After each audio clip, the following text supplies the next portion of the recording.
Let's go, let's go, let's go. It is the Weighing Interjection show. We got Josh Thompson sitting there. He's all bandaged up from me having to beat him down in Hawaii. And now, go ahead, bring up your wrist. Bring up your wrist. Show everyone that, baby. That may be from him punching me in the head.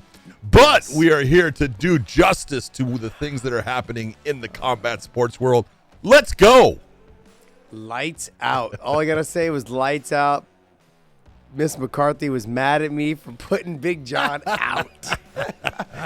All right, well, hey, let's get this show started, man. Let's roll it through. What do you got for us, podcast Dave? Speak English for us, please.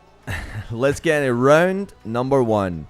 With all the talk that Ngannou is saying he is definitely doing the Tyson Fury fight, do you want to see Ngannou go to boxing or stay in the UFC?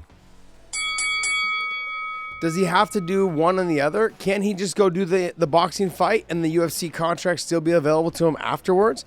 Now, I think someone said that they were talking about if he wants to bring the UFC along. Why the hell would you bring the UFC along?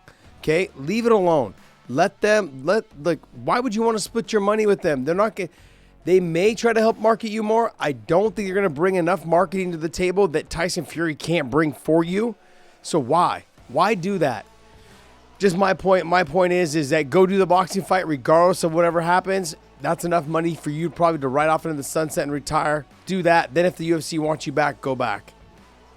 I would love to see Ngannou not do the boxing fight. He's not going to win that. That is, no matter what people think, look, you're going up against a guy that is Did you think Conor was going to beat Mayweather? Did you really? Come on. Did you really? Let's be honest. But so then why not do it, John? I understand why you're doing it for the money, and that's okay. Not going to say anything bad about it.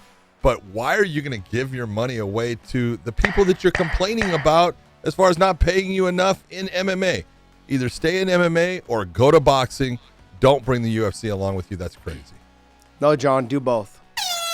Go do the boxing match and see if they'll take you back. Because I know that's okay taking you back, but you don't bring them along. No, you don't bring them along. I know if the UFC doesn't want them, I know Bellator would take them. I know One will take them. I know all the PFL would love to have him. Hello. Pay him the money. And with that, we're going to get into round number two. It's time for some forward thinking. So over the weekend in Hawaii, you guys not only had a great time, but you got to see some of the Bantamweight Grand Prix unfold.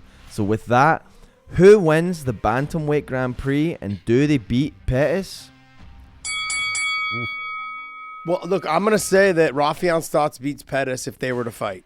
That's his former teammate. I think he knows. They both know. I love that Pettis called him right after, said congratulations to him. But before I get even into the Rafion Stotts getting there to Pettis, I got to be honest. Patchy Mix can be a problem. I thought he'd be a problem, but I honestly wasn't sure how he would handle Horiguchi, and Horiguchi handled him perfectly. He was patient, he was composed, he did all the things that he needed to do to make sure he didn't overexert himself and gas himself out, as well as not overextend himself to get knocked out. He looked good. This new Patchy Mix is a good Patchy Mix. He's going to be problems for a lot of people. I agree with you. Patchy Mix is a big problem based upon he learned a lot from that Archuleta fight. The Archuleta fight where he had gotten the back. He thought that he could just absolutely submit anybody if he got their back, and that's just not going to happen at times. Guys are really good at defending, and it's difficult. He went and took some of that experience, brought it into the Horiguchi fight, and calmed himself down. You could hear his corner saying, calm down, because young fighter wants to just do these things, get them done. I think that if you look at it between Rafion Stotts, Patchy Mix, can either one beat Pettis? Yes, because of the ground game can be the difference. Yep. All right. With that, let's get into this round number three. We are not done with Ngannou yet. Round number three. Is Jones versus Stipe exciting if Ngannou goes to boxing? Hell Absolutely. yes. Come on. Yeah. Let's just be honest. It doesn't matter if Ngannou goes to boxing. There's always another person to step up and be that guy. And look, John Jones against Stipe is a great fight. That's a fight I would love to see. And you have other guys that are in the heavyweight division there that still, Tom Aspinall, he's going to be fun to watch for a long time. Cyril Gane is still there. I would love to see Cyril Gane versus John Jones. So all of these matchups are there. Do I want to see Ngannou in the middle of it? I would love to see Francis there. That would be exactly the way it should be. But if he goes to boxing and he leaves the UFC because he wants to make more money doing that, awesome, do it. But it's not going to change anything about what the John Jones versus Stipe fight. That's a great fight, and I would love to watch it. Absolutely amazing fight. Looking forward to seeing it. I just want to make sure that Stipe is all in. He said he won't be available, is what I read, until September, which gives him plenty of time to get back on track, hopefully, because I know he's a full-time firefighter now, from what I understand. So that fight is there for him to be had. It makes for a good fight. He's got good wrestling. He's got good boxing. If Ngannou comes or stays or goes, honestly, like you said, next man up. That's what's going to happen. That's this sport. That's the way this sport works. The UFC is a promotion, and they've been great at it because they thought it was about, oh, you got to have this. They know I can always bring another one up. I can always market another one, and we can have something happen. So, all right, with that, let's get into this round number 4. It's time for some FITAR. So for every action, there's a reaction, and I want to get your reaction to this one. You guys may have seen it over the weekend, but you know, with everything you had going on in Hawaii, you may have also missed it. Mike Tyson got into a little scuffle with someone on a flight. This is not a scuffle. After someone, this is not called a scuffle. This is called karma.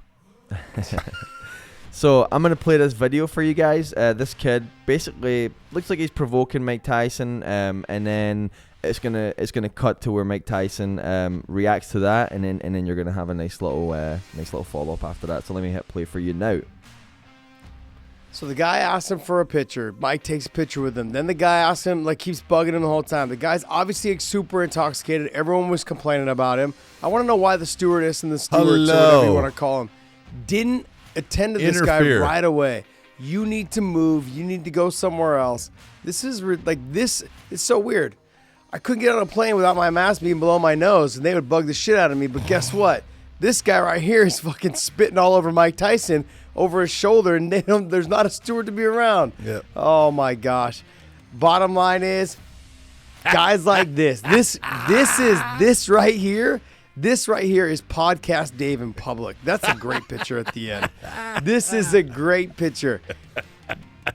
You guys, when you guys give me a hard time about giving podcast Dave a hard time, this is him always bugging me like this.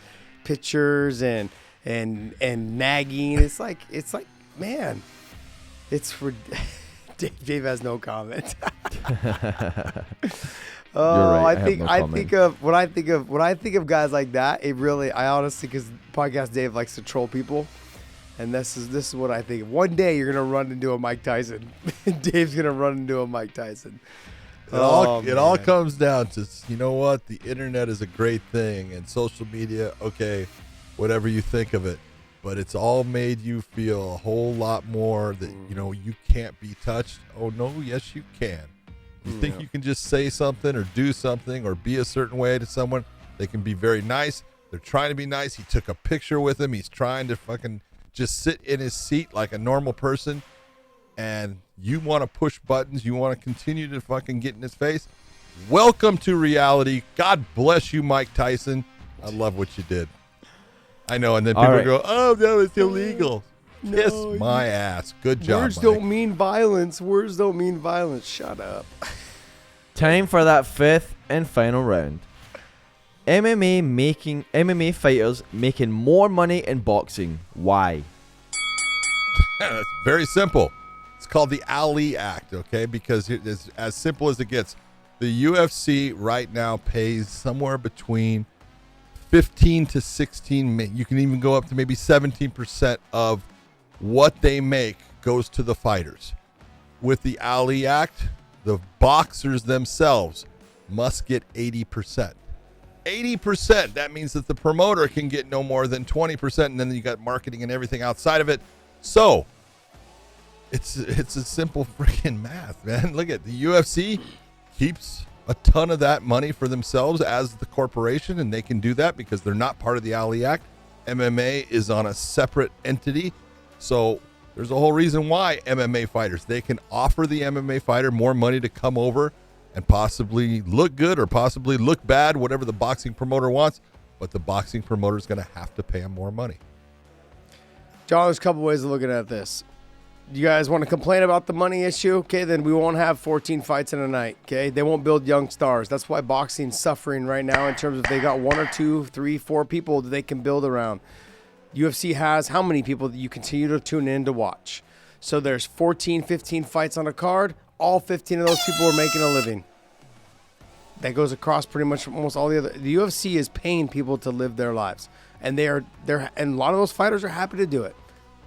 So, I mean, like, complain about the money all you want, you guys. Okay, but boxing also suffers from no stars. UFC has plenty of them. They do a great job of building their fighters. They get paid a lot of money. They all live pretty, they're all, like, I heard someone say, I'm trying to remember who said it. After you make, what is it? After you make the first $80,000 or $180,000 a year, the rest of it is gravy. Like, you really, outside of $80,000 to $100,000 a year, you can live anywhere in the United States. Now, it's up to you. So if it's, they make enough, fighters make enough money. Sure, maybe we're not millionaires like Connor, okay, but we make enough money. I'm doing just fine, John. I never made what these guys are making right now. I made good money, but I didn't make great money. Dave, is the time up? Yes. Time is up. Well, John took. Oh no, I did not. You were the long one on that one, baby. But that's no. okay. You had every John right to went talk to about 20 it. seconds. John went to 20 seconds. Ah, you lie. Well, guys, I want to wrap this up. This is Wayne Interjection. I want to hopefully you guys enjoyed this 5 rounds of me beating John's ass like I did. Okay. All Hawaii, baby. All Hawaii. I beat it up. Here you go. All right, guys. Thank you guys so much for tuning in. John, take us away. Everyone out there, have a good time. Be kind to someone. Do something good that makes someone's life special. And we will see you.